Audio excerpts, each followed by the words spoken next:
전개되는 장면들이 참 하나님이 보실 때 너무나 안타깝고 가슴 아픈 장면들이었습니다. 하나님 앞에 말도 안 나는 변명하는 것이나 하나님이 나타났을 때 두려워서 그 동산나무 숲에 숨는 것이나 부끄러움을 느낀 나머지 무화과 나무 잎으로 그들의 몸을 가린 것이나 이 모든 것들이 하나같이 하나님과의 관계가 엄청나게 비정상적으로 잘못됐다 하는 것을 보여주는 것이었습니다. 그런데 그런 상황에 빠진 인간에게 다가오셔서 하나님이 말씀하시는 모든 것, 아담에게 말씀하셨고 또 여인에게 말씀하고 또 뱀에게 선언하고 또 여인에게 말하고 맨 마지막으로 이제 아담에게 말씀을 했습니다. 뱀에게는 심판을 선언했지만 하나님의 창조 질서를 파괴하는데 큰 역할을 했기 때문에 심판을 선언했지만 아담 하와에게는 구원의 약속을 하셨습니다. 그러나 구원의 약속이 이루어지기까지는 그들이 한 행동에 대해서 아담은 인류의 대표로 책임을 지고 또 하와는 이 아담으로 하여금 선악과를 먹게 하는 그런 역할을 했기 때문에 그런 책임을 지도록 그렇게 역사하셨습니다. 그리고 나서 이제 아담의 반응이 나오는 것이 20절이고 아담의 반응에 대한 또 하나님의 재차 반응이 21절에 하나님께서 아담과 그의 아내를 위해서 가죽옷을 지어 입히신 것입니다. 내용적으로 보면 아주 단순하게 그렇게 되어 있는데 사실 이 내용들이 참 굉장히 이 아담의 입장에서도 좀 소망이 넘치고 또 하나님의 아담 하와를 위해서 하는 것에는 정말 하나님이 하신 말씀이 공원이 아니다, 헛된 말이 아니다. 하나님이 하시겠다고 하신 말씀을 반드시 이루어 그 결과 열매를 그들에게 누리게 하겠다고 한 것이 가죽옷을 지어서 입히신 그런 내용이 되겠습니다. 오늘 이 두 내용을 좀 생각하는 가운데 먼저 이 아담이 보인 반응, 아담이 아내의 이름을 하와라고 불렀다 하는 이것은 이 불렀다라는 말씀을 주목해 볼 필요가 있는데 이것은 아담이 타락하기 전에 했던 행동입니다. 아담이 타락하기 전에 하나님이 그에게 보내는 각종 짐승들의 이름을 지었죠. 그리고는 맨 마지막으로 이름 짓는 행동을 한 게 그의 갈빗대로 이제 여자를 만들었을 때 이는 남자에게서 취하였으니 여자라 하리다 이렇게 고백하면서 그때 이제 이름을 지어준 것이 이제 여자라는 이름인데 바로 그 이름은 하나님이 이 아담의 배우자로 그의 이름을 여인으로 진 것하고 똑같은 그런 상황입니다. 그런데 오늘 본문에서 아담이 타락하기 전에 하나님이 주신 사명에 따라 이 이름을 짓는 이러한 행위야말로 아담이 하나님께서 아담에게 하신 말씀을 또 뱀에게 하면서 구원 약속하고 하와의 역할에 대해서 하신 말씀을 그대로 믿고 반응한 것입니다. 바로 그런 의미에서 이게 신앙 고백이고 하나님의 말씀을 거부했던 아담이 하나님의 말씀을 거부하고 아내의 말을 듣고 하나님의 말씀을 거부하고 결국 선악과의 열매를 아내가 주는 대로 먹었던 그가 이제 하나님의 말씀을 듣고 하나님의 말씀에 반응해서 이러한 고백을 한 것입니다. 이 고백이 바로 이 하와라는 이름인데 자, 이 하와라는 것은 여기 뭐 우리말 성경에도 보면 여기 뭐 일이라고 해놓고 생명, 하와라는 이 이름의 뜻은 생명이라는 뜻입니다. 생명, 생명. 근데 이 말씀이 2장 7절에 하나님이 아담을 흙으로 빚어서 이제 코에 생명의 기운을 불어넣죠. 그때 그 사용된 단어입니다. 여호와 하나님, 2장 7절에 여호와 하나님이 땅의 흙으로 사람을 지으시고 생기라는 단어 있죠. 그게 생명의 기운. 근데 여기 생명이라는 단어가, 똑같은 생명이라는 단어가 이제 오늘 3장 20절에서 그 하와라는 단어인데, 이게 다만 이제 여성형일 뿐이죠. 그러면 이 고백이 뭐냐라는 것이죠. 하나님이 이 여인의 후손들을 통해서 구원 역사를 이루어 갈 것을 약속했죠. 뱀의 후손이 있고 여인의 후손이 있는데, 이 아담의 후손이 다 여인의 후손은 되는 게 아니죠. 사실 첫째 아들이 태어났을 때 그게 가인인데, 가인이 정말 뱀과 싸워 이겨주기를 원했죠. 그러나 요한일서 3장 말씀을 보면 가인이 왜 아벨을 죽였냐? 그는 악한 자에게 속했기 때문이라고 했습니다. 즉 다시 말해서 가인이 뱀의 자식이었다는 겁니다. 뱀의 어떻게 보면 첫 번째 후손이었다고 할 수 있죠. 그래서 가인의 라인 쪽으로 가는 자들이 다 그렇게 가는데, 어쨌든 이 여인에게서 뱀과 싸워 이길 여인의 후손들이 나오고, 맨 마지막에는 그 여인의 마지막 후손이 뱀과 싸워서 최종적인 승리를 이룰 것을 하나님이 말씀하신 겁니다. 바로 이것을 아담이 믿은 것입니다. 아담이 바로 이걸 믿은 것입니다. 우리를 죄 가운데 버려두지 아니하시고 하나님이 역사의 한 단계 한 단계 과정을 통해서 마침내 우리를 구원하시겠구나. 그런데 그 구원하시는 일에 그의 아내를 중요한 도구로 쓰신다는 거죠. 아내는 자기가 넘어지는 도구로 사탄에게 쓰였습니다. 하나님이 원래 아내를 주신 목적은 아담으로 하여금 사명을 감당하게 하기 위해서 주신 거죠. 그런데 이제 타락한 이후에 비로소 그 아내가 정말 하나님의 귀한 도구가 되어서 구원을 이루는데 큰 역할을 할 것을 하나님이 말씀하시자 아담은 이것을 그대로 믿었던 것입니다. 믿음은 뭡니까? 하나님의 말씀을, 약속의 말씀을 믿고 아멘 하는 것입니다. 그렇게 될 줄로 믿습니다. 그냥 믿는 게 아니에요. 그냥 잘 될 줄 믿습니다. 내용을 내가 집어넣고 내가 원하는 대로 될 줄로 믿습니다. 이걸 갖다가 뭐 내가 믿음이라고 할 수 있을지 모르지만 하나님 볼 때는 그 믿음이 아닙니다. 자, 108번을 한번 보시죠. 108번. 아담은 타락 전에 그의 아내를 뭐뭐라고 불렀고, 2장 23절이죠. 하나님께서 뱀에게 선언한 말씀을 들은 후에는 이전과 동일하게 다르게 불렀다. 자, 2장 23절에 뭐라고 불렀습니까? 여자라고 불렀죠. 여자라고 불렀죠.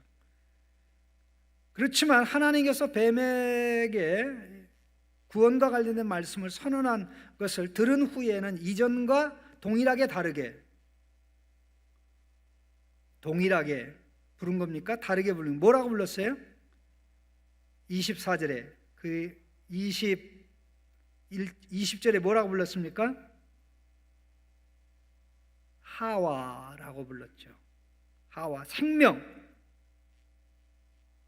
그의 아내의 이름을 생명이라 불렀으니 이렇게 되는 겁니다. 생명. 하와에게 사실 어떻게 보면 인류의 미래가 있다는 거죠. 하와를 통해서 낳는 자에게. 어쨌든 하와가 인류를 구원한 건 아니지만 인류를 구원할 자가 하와를 통해서 태어나게 된다는 것이죠. 이것은 하와가 위대해서가 아니라 하나님께서 그를 쓰시겠다고 말씀하셨기 때문입니다.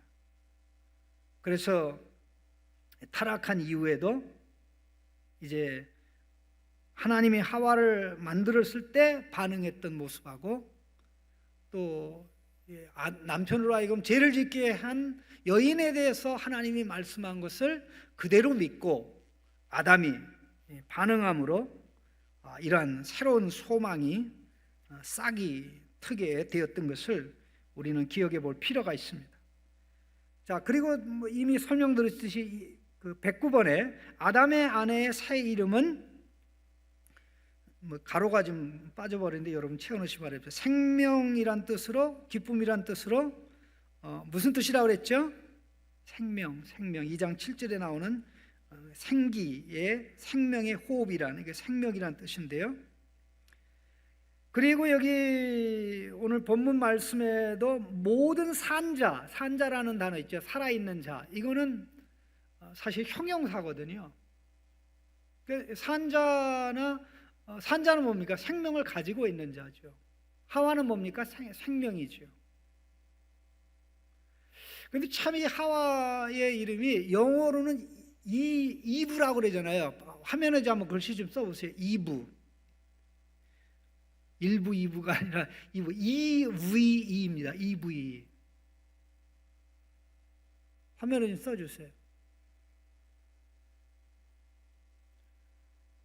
자, 거꾸로 읽어도 이브고 앞에서 읽어도 이브가 되죠. 그 다음에 또 그대로 써요. 하와를 그 영어 알파벳으로 쓰면 어떻게 되냐면요, HAW WAH 이렇게 됩니다. 그거 써주세요. 네. 참 이게 되게 재미나죠? 거꾸로 읽으면 어떻게 돼요? 거꾸로 읽어도 하와예요. 앞에서부터 읽어도 하와예요. 생명이란 게 뭐 이런 게 아니겠는가 그런 생각입니다. 생명이라는 거는 쪼그러듭니까? 그 쪼그러드는 생명, 변질되는 생명은 하나님이 원래 창조한 것이 아니죠. 타락의 결과입니다. 그래서 하나님이 생명을 회복시켜서 이렇게 새롭게 나아가게 하게 된다는 것입니다. 그래서 여기 그 아담의 아내의 새 이름은 생명이란 뜻으로 그의 후손이 하나님께서 원래 주신 생명으로 회복되는데 그녀가 큰 역할을 할 것을 믿었음을 그대로 보여주는 것입니다. 그러니까 이미 하와는 이 뱀이 나를 속였다는 말을 할 때 이 뱀에 대한 원한을 표현했고 하나님 나를 회복시켜 주시오 하는 이러한 그 신앙 고백을 했기 때문에 아담만 신앙이 있는 게 아니라 부부 모두가 다 신앙 가지고 있는 것이고 바로 하나님의 구원 계획에 대해서 하나님이 하신 말씀을 아담 하와가 그대로 믿은 것입니다. 그대로 믿은 것입니다. 그런 의미에서 최초의 오실 구원자, 여인의 후손에게서 나타날 구원자를 믿은 사람은 그런 의미에서 최초의 신자는 이 아담 부부라고 해도 가언이 아닐 것입니다. 자, 110번입니다. 하와가 모든 산자입니까? 죽은 자입니까? 이렇게 쉬운 것만 그냥 만들어 놨어요. 어떻게 이번에는 하와가 모든 산자의 어머니가 될 것이라는 말씀은 하와를 통하여 하나님의 은혜로 구원받는 백성들이 나올 것을 암시하는, 이게 사실 넓은 의미에서는 모든 산자는 그 아담의 모든 후손들이죠. 넓은 의미에서는. 왜냐하면 아담의 부부를 통하지 않고 이 땅에 사람으로 태어날 사람이 있습니까? 없습니까? 없죠. 아담 하와의 몸을 통해서만 뱀의 자식으로 태어나든 뱀의 자식으로 태어난다 중에 구원받는 백성으로 하나님의 선택을 받던 모두가 다 이 아담 부부를 통해서 정상적인 출생을 하게 됩니다. 그러니까 넓은 의미에서는 모든 산자라고 했을 때 불신자도 포함되고 신자도 포함되지만 사실 여기에 초점이 되어 있는 것은 좁은 의미로 그들 중에 뱀의 후손으로 머물러 있는 자는 그대로 내버려 두고 그 가운데 구원을 위해서 하나님의 은혜로 택함 받는 그 사람들이 이 여인을 통해서 하와를 통해서 하나님께서 나오게 할 것을 말씀하신 것입니다. 사실 그 가정의 하와의 고통은 말로 다 알 수가 없죠. 어떻게 보면 이 낳는 많은 자식 가운데 기대했던 자식이 이 하나님의 택함의 은혜를 받은 택자가 아니고 마귀 자식으로 태어난. 그래서 이 아벨에 대해서는 절망하고 실망해가지고 헛되다라는 의미의 헤벨. 아벨이 히브리 말로는 헤벨이거든요. 헤벨. 그 잠언서에 나오는 헛되고 헛되니 모든 것이 헛되다 그런 뜻. 가인에 대해서 얼마나 실망했으면 이름을 이 헛되다 그렇게 적겠습니까? 그런데 자기가 포기하다시피 했는데 그 아들이 그러니까는 아벨이 낳았을 때 얘도 마귀 자식이야 이렇게 생각했던 것 같아요. 그런데 하나님을 경외하는 여인의 후손으로 경건한 후손으로 하나님이 사실 택하셨죠. 알 수가 없는, 우리도 보면 참 내 자식 중에 누구는 되게 잘 믿을 것 같은데 정말 엉터리고 쟤는 기대도 안 했는데 또 잘 믿고, 또 이런 경우도 뭐 자녀 가운데도 있고 또 우리 주변의 사람들 가운데도 있는 걸 보면 참 놀라지 않을 수가 없습니다. 자, 이제 그 정도만 말씀을 하고요. 자, 20절, 21절 말씀을 좀 다시 한번 읽어 보십시다. 여호와 하나님이 아담과 그의 아내를 위하여 가죽옷을 지어 입히시니라. 이렇게 말씀을 했습니다. 특별히 이 말씀 가운데 우리가 112번을 좀 먼저 보겠습니다. 112번입니다. 여기에 하나님이 짐승을 잡았다는 언급이 나옵니까? 안 나옵니까? 왜 대답을 안 하세요? 다시 한번 읽어봅시다. 여호와 하나님이 아담과 그의 아내를 위하여 가죽옷을 지어 입히시니라. 짐승을 잡은 것이 전제는 되지만 분명하게 짐승을 죽인 게 언급이 됩니까? 언급이 안 됩니까? 하나님이 뭐 양을 잡았다 혹은 소를 잡았다, 아니면 염소를 잡았다, 이런 언급을 하지 않고 그냥 가죽옷을 하나님이 지어 입히셨다, 이렇게만 이야기하는 걸 우리가 눈여겨봐야 됩니다. 자, 이렇게 희생의 짐승의 희생을 분명하게 언급하지 않은 것은 희생 짐승 양입니까? 짐승입니까? 희생 짐승이죠. 물론 양도 해당이 되죠. 포괄적으로는, 구체적으로 얘기한다면 희생 짐승이 인간의 죄 문제를 해결하지 못하기 때문입니다. 제가 이 말씀을 드리는 이유는 바로 3장 21절부터 희생제도가 생겼다고 생각하는 분들이 너무 많기 때문에 이 말씀을 드리는 겁니다.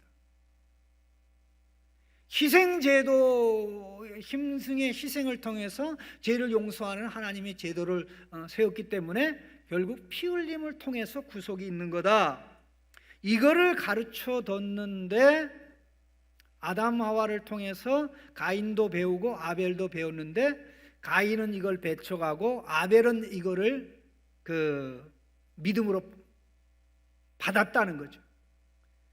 이렇게 생각하는 분들이 굉장히 많은데요. 희생제도라는 것은 본격적으로 이스라엘 백성이 애굽에서 나옴으로부터 시작이 됐습니다. 그러니까 먼 훗날의 얘기입니다. 그 설사 희생제도가 생겼다고 할지라도 이 희생제도 제도에 보면 짐승을 잡아 희생제물로 드리고 그 가죽을 제사장이 옷으로 입든가 희생제물을 드린 사람이 옷으로 입든가 이런 사례가 있나요, 없나요? 없죠. 그러니까 너무나 많은 것을 이 본문에다 집어 넣다 보니까 이제 엉뚱한 방향으로 나가는 것입니다. 엉뚱한 방향으로 나가는 것입니다. 이 부분에 있어서 가장 중요한 내용이 뭐냐면요.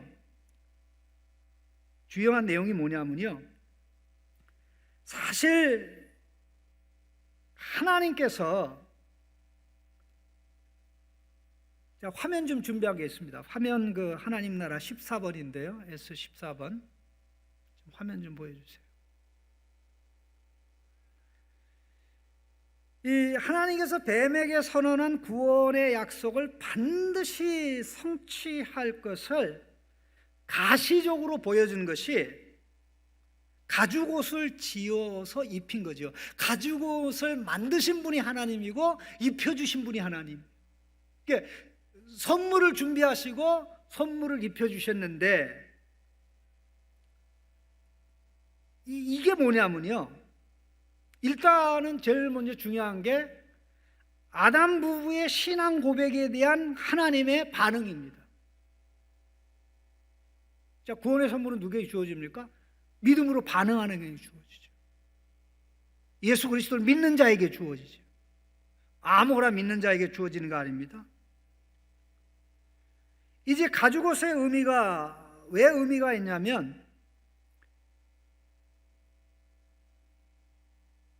이게 무화과 잎으로 만든 그것이 죄의 문제를 해결하지 못한다는 거죠.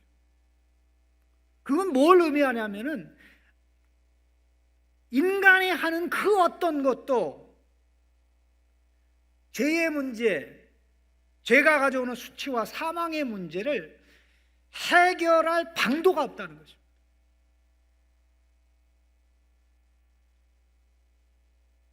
하나님만이 해결하시는 거예요.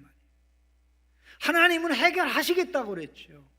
그것은 뱀과 원수가 되게 하는 것이죠.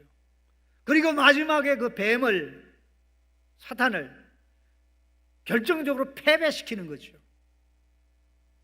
그렇다면 구원자를 하나님이 보내셔서 이 모든 것이 해결될 것이다 하는 이것을 보여주고 알려주는 너무나 중요한 역할을 하는 것이죠.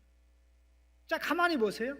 타락하기 전에는 벗은 게 문제가 안 됐는데 타락한 다음에는 어떤 방법으로 가리려고 해도 가려질 수가 없는 거 있죠. 바로 이게 죄입니다. 죄는 문명으로 해결 안 됩니다. 기술로 해결 안 됩니다. 어떤 탁월한 의술로 해결 안 됩니다. 인간이 발달시키는 어마어마한 것들을 보면 그야말로 인간은 기계가 아니라 하나님의 형상으로 지음받았다는 사실을 너무나 분명하게 보여주는데, 그럼에도 불구하고 죄는 하나님의 창조의 질서와 창조의 목적에 완전히 반하는 거기 때문에 인간이 어떤 방법으로도 그것을 해결할 수 없다는 것입니다.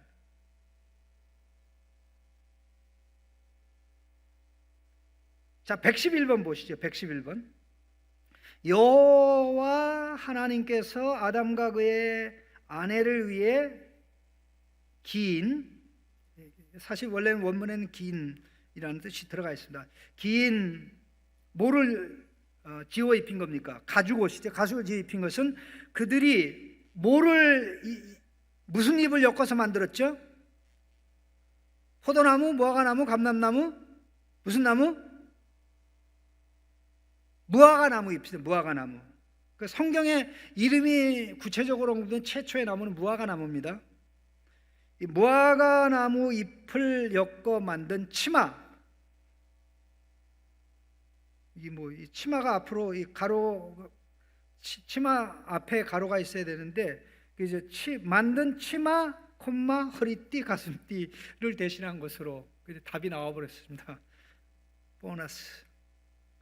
대신한 것은 그들의 수치를 영원히 가려줄 구원의 모자, 구원의 옷을 입혀줄 것을 예고하는 것입니다. 구원의 옷을 입혀줄 것을 예고하는 것입니다. 자, 인간은 어떤 방법으로든지 이걸 다 스스로 해결해요. 다음 화면 좀 보여주세요. 아까 보여줬던 화면. 그 세 번째 내용이 이런 내용을 제가 기록해 놨는데요. 인간에 의한 죄의 모든 해결책은 아담 부부가 무화과나무 잎으로 몸을 가린 것과 같이 죄와 그 결과를 결코 해결하지 못합니다. 어떤 방법으로도 되지 않는데 이것은 이미 예수님께서 말씀하셨을 뿐만 아니라 구약에서도 여러 군데 등장하는데 그 중에 이제 대표적인 구절을 한 두 군데만 보면 이사야 64장 5절 6절입니다. 이사야 64장 5절 6절 화면에 준비되어 있습니다. 같이 읽겠습니다. 예, 같이. 주께서 기쁘게 공의를 행하는 자와 주의 길에서 주를 기억하는 자를 선대하시거늘 우리가 범죄함으로 주께서 진노하셨사오며 이 현상이 이미 오래되었사오니 우리가 어찌 구원을 얻을 수 있으리까? 무릇 우리는 다 부정한 자 같아서 우리의 의는 다 더러운 옷 같으며 우리는 다 잎사귀 같이 시들므로 우리의 죄악이 바람같이 우리를 몰아가나이다. 자, 우리가 어찌 구원을 받을 수 있습니까? 구원받을 수 없다는 겁니다. 구원할 수도 없는 거죠. 왜냐하면 무릇이라는 게 왜냐함이라는 말이거든요. 우리는 다 부정한 자 같아서 우리의 의는 다 더러운 옷 같으며 다 잎사귀 같이 시들므로 우리의 죄악이 바람같이 우리를 몰아가나이다. 여기 부정한 자 같다는 표현은 영적인 문둥병, 죄병을 가르칩니다. 죄병, 문둥병.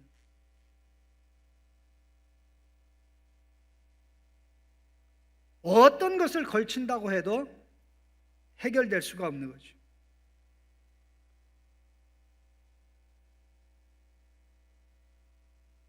사실 이 스가랴 3장 5절 6절에도 이런 비슷한 말씀이 나와 있습니다. 스가랴 3장 5절 6절입니다. 같이 읽겠습니다.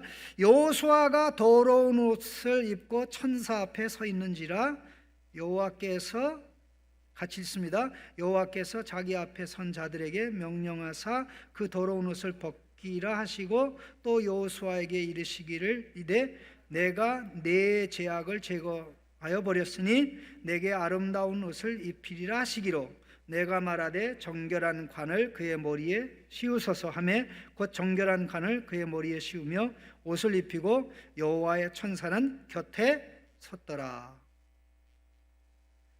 제사장이 입는 옷이 무슨 옷이죠? 거룩한 옷이죠. 이 제사장이 입는 옷을 누가 해줬죠? 하나님께서 해주셨잖아요. 여기 오늘 본문에 나오는 가죽옷을 지어 입혔다라는 이 표현이 가죽이라는 단어만 빼고 이 옷이라는 단어는 그 창세기 37장에 야곱이 사랑하는 아들 요셉을 위해서 옷을 색동옷을 해주잖아요. 거기에 나오는 그 단어예요. 그리고 레위기에는 이 각종 성막의 기구를 만드는데 제일 먼저 언급된 게 뭐냐면 제사장의 옷이거든요. 제사장의 옷을 언급할 때 사용된 단어가 오늘 본문 긴 옷을 하나님이 만들어 주셨다 하는 그 단어하고 똑같은 단어입니다. 가죽이라는 단어만 없을 뿐이죠. 그렇다면 하나님이 지어 입혀주시는데 이것을 유지하지 못했다는 거죠. 죄로 말미암아. 그래서 이제 더러워졌는데 그 입은 옷을 하나님만이 벗길 수 있고, 그리고 또 새로운 옷을 하나님만이 입혀주실 수 있다는 거죠. 제사장의 더러운 옷을 벗긴다는 것은 죄를 용서한다는 것이고, 제사장에게 거룩한 옷을, 의의 옷을, 아름다운 옷을 입혀준다는 것은 다시 하나님의 거룩함으로 채워주신다는 거죠. 제사장만을 위해 하는 것이 아니라 제사장이 대표하는 하나님 백성을 위해서 하신다는 거죠. 그래서 죄를 벗는 것도 하나님의 은혜로, 또 의를 입는 것도, 깨끗한 옷을, 아름다운 옷을 입는 것도 오직 하나님의 은혜로만 되어진다는 사실을 구약에서도 신약에서도 그대로 말씀합니다. 자, 신약에서 말씀하는 내용을 좀 보겠습니다. 마태복음 화면에 준비되어 있습니다. 마태복음 9장 25절 26절입니다. 제자들이 듣고, 같이 읽겠습니다. 제자들이 듣고 몹시 놀라 이르되 그렇다면 누가 구원을 얻을 수 있으리까? 예수께서 그들을 보시며 이르시되 사람으로는 할 수 없으나 하나님으로서는 다 할 수 있느니라. 자, 사람이 구원할 수 있습니까? 없습니까? 사람이 구원할 수 없어요.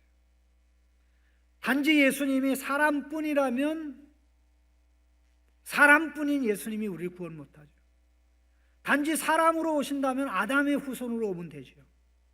그러나 아담의 후손으로 오면 죄인인 예수님이 되기 때문에 죄인이 죄인을 구원할 수 없게 되는 문제가 발생해서 아담의 죄를 물려받지 않은 여인의 후손으로 와야 됐던 거죠.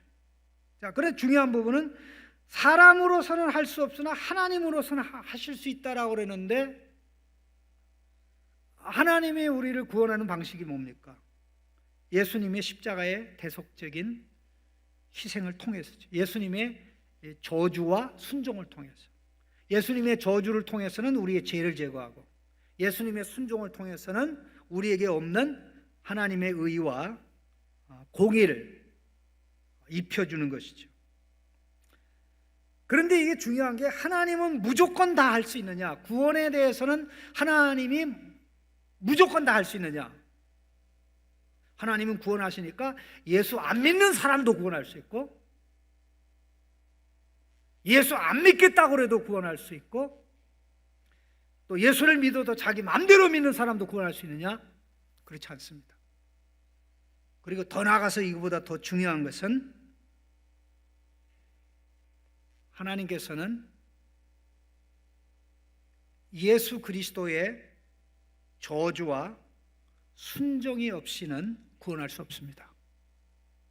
하나님 자신도 그게 아니면 안 돼요. 왜 안 되냐면, 만일 그렇게 해버리면 하나님의 공의가 무너집니다. 하나님이 불법자가 되버려요. 이걸 아주 가장 적나라하게 보여주는 말씀이 마가복음 14장 36절입니다. 우리 같이 읽겠습니다. 예수님이 겟세마네 동산에서 하신 기도인데 이 부분이 굉장히 중요한 내용입니다. 같이 읽겠습니다. 이르시되 아빠 아버지여, 아버지께는 모든 것이 가능하오니 이 잔을 내게서 옮기시옵소서.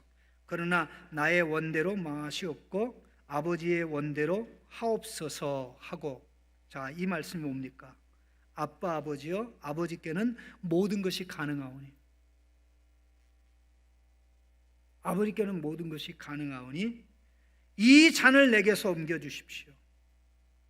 그러면 예수님이 고난의 잔을 받는 것을 하나님께서 제거하지 않은 것은 무엇입니까? 그 이유가 뭡니까? 예수님에게서 고난의 단을 제거하면 하나님이 하나님 백성의 죄를, 저주와 진노를 해결할 수가 없어요. 안 돼요. 다시 말해서 완전한 순종과 희생으로 하나님이 기뻐하는 삶만 살아온 예수님의 저주가 없이는 구원의 선물을 마련할 수 없는 겁니다. 아까 조금 전에 여호수아라는 제사장이 하나님 앞에 이제 더러운 옷을 입고 섰다 그랬지 않습니까? 이게 사람들은 그렇게 생각해요. 예를 들어서 이게 선과 악을 얘기하는데, 자, 이 어떤 사람 어떻게 생각하냐면은 이 선과 악을 100%라고 얘기한다면 선이 51%고 악이 49%면 어떤 게 더 많은 거죠? 선이 더 많은 1% 더 많은 거죠. 1%? 2%입니까?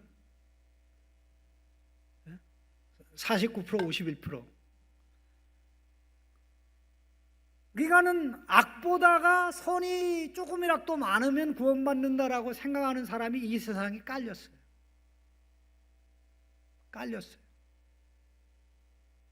이슬람도 이런 식으로 가르칩니다. 나는 악한 일을 한 것보다 착한 일을 한 게 더 많기 때문에 걱정 없어. 그런 친구들 있죠? 없어요? 있습니다. 많아요. 그렇게 생각하는 분들이. 그런데 하나님 앞에 공의의 원리에 있어서는 놀라지 마십시오. 99%가 선이라도 1%가 악이면 이게 안 돼요. 하나님 앞에서는 99%가 선이라도 1%가 악이면 안 돼요. 자, 예를 들어서 하나님이 이걸 보여주셨는데 깨끗한 짐승이 100마리가 99마리가 있어요. 그런데 99마리 깨끗한 짐승이 있는데 거기에다가 부정한 짐승 한 마리를 집어넣으면 어떻게 되는지 아십니까? 다 부정해져요. 이게 하나님의 원리입니다. 하나님의 원리입니다. 이거는 단지 양으로 얘기하는 게 아니라요, 이 피조물은 양으로 따를지 모르지만 피조물과 하나님 사이에는 양적인 차이만 있습니까? 질적인 차이는 없나요? 하나님은 창조적으로 피조물이에요. 하나님은 무한하시고 우리는 유한하죠. 하나님은 위대하고 우리는 작습니다. 우리가 아무리 그렇다고 할지라도 모든 피조물의 죄 가운데 하나님의 가장 존귀하게 만든 인간의 죄가 가장 크죠. 하나님을 무시하는 죄가, 인간이 범하는 죄가 가장 대표적으로 크죠. 다른 것은 사실 짐승들이 범하는 것은 죄라고 부르지도 않습니다. 왜냐하면 인격적 존재로, 하나님의 인격적 존재이듯이 사람을 인격적 존재로 만들었다는 게 하나님의 형상으로 인간을 지었다는 말 속에 포함되어 있는 중요한 내용입니다.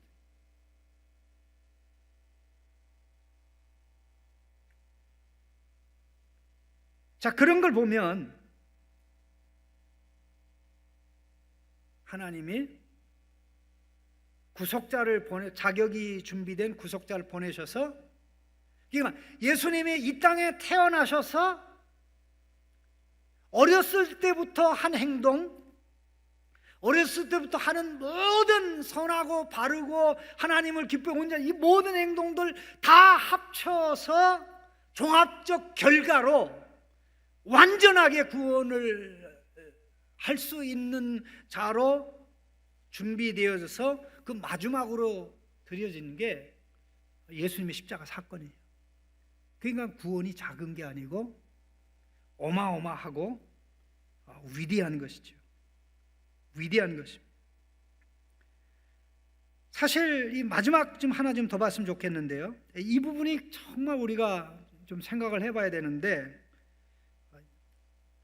참 이걸 제가 생각을 계속하면 시간이 많이 가기 때문에 요거는 그냥 읽고 다음 주에 제가 설명하도록 그렇게만 하겠습니다. 가죽옷을 지어 입힌 은혜의 최종적 성취는 신자들을, 일단 그냥 내용만 채우겠습니다. 신자들을 적으로 제시는 예수 그리스도입니다. 예수 그리스도를 영원한 옷으로 입혀주는 것이다. 여기 율법입니까? 복음입니까? 신분행동 성품 사회입니까? 어떤 거죠? 맨 앞에가 신분적으로가 맨 앞입니다. 신분적으로. 두 번째가 성품적으로. 세 번째가 행동적으로 혹은 행위적으로.